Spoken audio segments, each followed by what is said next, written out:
what I'm gonna do is have a running tally. I'm gonna celebrate with you all when the bulk pays off the shelf.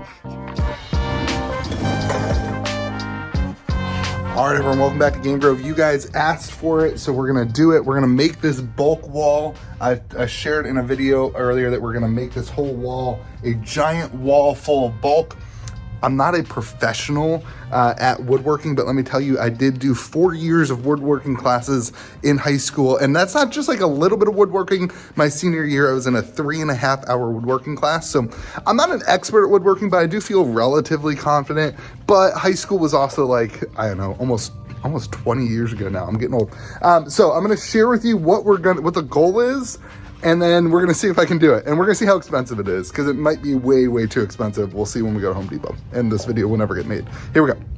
All right, so here is the space. And remember, this used to be lockers, and then above the lockers was storage up here. We had these little things. But what the goal is to make this whole wall eventually be able to be bulk, minus like we're gonna have like a little storage shelf down here, because nobody likes to bend down to pick up the bulk. And the bulk's gonna go it'll be able to go all the way up, and we'll have a ladder that you can get the bulk out of. I don't know, we'll see what happens. So here's the plans that I came up with, ready? This is my amazing artwork. We're gonna have some bottom storage here. It'll be able to hold 3 rows of the 5,000 count boxes that look like, like this, huge 5,000 count boxes. Each row will hold 3 rows of that. We need about 5.5 inches of clearance, which happens to be perfect for like a 1x6 or a 2x6. And then it will kind of go all the way up. And we're not going to finish this, but the idea is that we can always add more to the top whenever we need to grow. So for now, we are going to price out how much it would cost to do the whole thing, but we'll see what we end up getting. So this is where we're gonna do. We've got, I think we're gonna use like 1/2-inch thick plywood, and we're just gonna make plywood like shelves that have then 1x6s in the middle and 2x6s on each side. That will get us the same height all the way around, that each box then could slide in here. This is not proportional. These will all be equal at 18.5 inches. And then they'll sit on top of each other, and I'll bolt them down, or I'll shoot a nail into them to get them down. And they'll support the weight all the way down. And so the big thing is on the bottom, we have to have this really, the bottom storage has to be really secure. So where we're using, the 1/2-inch plywood and the 2x6s and 2x8s on the storage side, on the bottom, this bottom storage area is actually going to be 4x4s in the corner. So we'll have a 4x4 in each corner, a 4x4 in the middle, in the back, and in the front, and then a 4x4 in the other 2 corners. And then that will also hold up like a 3/4 inch plywood kind of like base here to keep a lot of the weight just evenly distributed on those 4 pillars that will then sit on the ground. So this is what we're doing. Let's see how it goes. All right, I'm in Home Depot, price this out.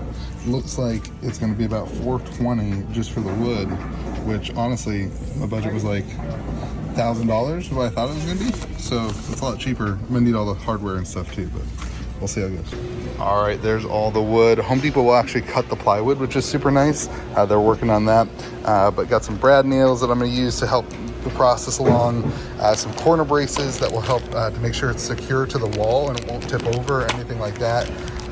Using some of these that go into the studs, and then just some wood screws and some other things to help the process along. All right, here's all the wood. We're at Game Grove. Here's my crappy little miter saw. I was gonna do this at my house, but honestly, I didn't want to see you guys to see how terrible my garage looked. So yeah, let's get building.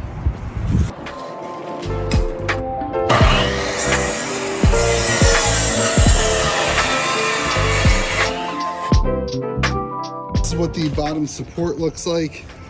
This needs to be open because we're gonna store things underneath of it. Just want to show you the bottom support. Lots of screws going into this, and then they flip it over and we'll put screws on the other side. Moment of truth on if the framing of this will fit. All right, so one of the things I knew was going to happen is that this wall is not going to be perfectly square. These boards are perfectly square, but the wall is not. You can see there's some corner issues there. But what I am going to do is there's studs here, straight down, and then of course the studs on the side. There's no stud in this wall, but we're going to bolt it into at a couple different layers bolt it into the stud just to keep it from ever toppling forward. Now it's time to start working on the first. We're gonna do 2 rows at a time just to test it out, because the way the 2x8s work. So we're gonna do 2 rows at a time, test it out and see how it goes. 21 inches. Lots of boards at 21 inches. Each of the 5,000 row boxes are like 18.5 inches, so it gives you a little room for your fingers, you know?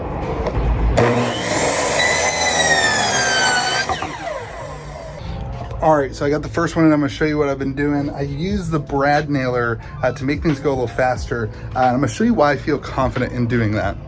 There is so little room for any of this to move. Look how tight in this is. I mean, I know it's a little bit off there because the wall is not even, but there's so little room for this to move. These brad nails will have no problem standing up and all the weight's gonna be going straight down. Now, what I am gonna do to make sure that it can't move and it's secure, once I'm done, I'll have a line of 2x4s all the way up here that I'm gonna take a 1x3 or 1x2 or whatever it is, and I'm gonna make a straight line. It'll also finish off the project pretty well. And you can see these boxes fit in. They just fit in perfectly. It's gonna be so freaking cool. I'm so excited. All right, to make this go easier, because everything is 21 inches, I made a little stopper here so that the saw blade will always be at the right size and I can cut through these pretty quickly. Yeah, just fun.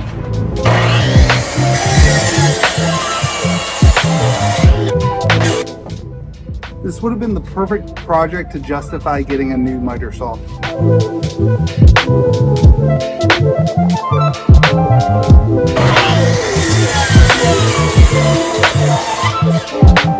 So now all the pieces are cut and I've made a rig for this. So the way this works is it's an upside down rig. So I cover up all the black spaces with the boards that need to be on the bottom. And then I'll put a piece of plywood on top and then I can just shoot down with the thing and it's done. We just got the last one up. We actually only used all but one of them. Home Depot cut it wrong, but also it's pretty tight up there. So I don't even know if I would have been able to get that last one in. But it's all up and now I'm gonna try to make it look better. So I got some of these lattice things that'll go down and it'll make it look better. And just like that, it is complete. We're gonna put some paint on it. We're gonna do black paint on just the front. I'm not gonna do paint on the inside. It's too much work. So we're gonna do black paint, and then eventually we're gonna paint all the boxes like Magic black. We'll have a whole black line here, or the thing will be all black for Magic. I don't know what we'll do with Pokemon, but that's it. The shop's open, so I can't really chat much more about it. But we'll put a curtain over this to cover up that stuff, and that's it. All right, shop's pretty busy and I'm pretty tired. So just a quick little update. I'll do a picture of the final thing at some point, or I'll show you in another video. But awesome, it's really fun, it's really cool, really excited. It took me about 9 hours of working, but I got done in a day, which I was actually pretty surprised about. And a couple questions I'm sure will happen. How do you reach the top shelf? We have like a little step ladder, and we will not allow people to do it, but staff members will be able to use the step ladder to get to the top. I can get to them fine, so we'll put the less used stuff up top, the more used stuff on the bottom. Total cost was about $550 after paint and all that kind of stuff. So all in all, it's a cost of 2 or 3 really nice shelves, or decent shelves that hold bulk. So I don't think it was more expensive than doing it that way. You get 9 hours of work, and so if you're paying somebody else, there's a lot of money there, but it's one of the benefits of having some skills like that. So pretty cool, a lot of fun, and I'm glad I did it. I very rarely end a day feeling like I accomplished something. As a business owner, I just feel like there's always more to do. And so today I feel like I accomplished something, and it feels really good. So one of the things I forgot to say is how we let people just go through our bulk bins. At any point in our store, you can get a bulk bin down, go through the bulk bin, and it's all on our system. You bring the cards up, we count the cards. We have different values based on the different games, kind of different rates and that kind of thing. Say it's 20 cents a card or 15 cents a card or whatever it is. And then you pay for it and whatever. So people like to pull down the bins. And honestly, that's the type of people I want in the store, is people who care enough about their cards that they want to search through bulk bins. There's a certain type of person that is, And that person is somebody I definitely want at the shop. So that's something that's really fun about having this thing. So here's the rest of the video.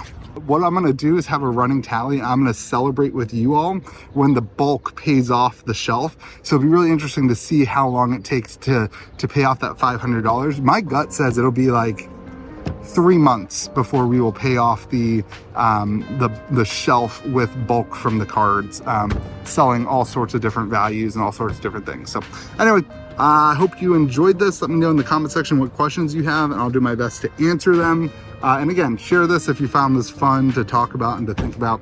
I don't know. Have a great day. Be kind to the people around you. We'll see you again in the next video.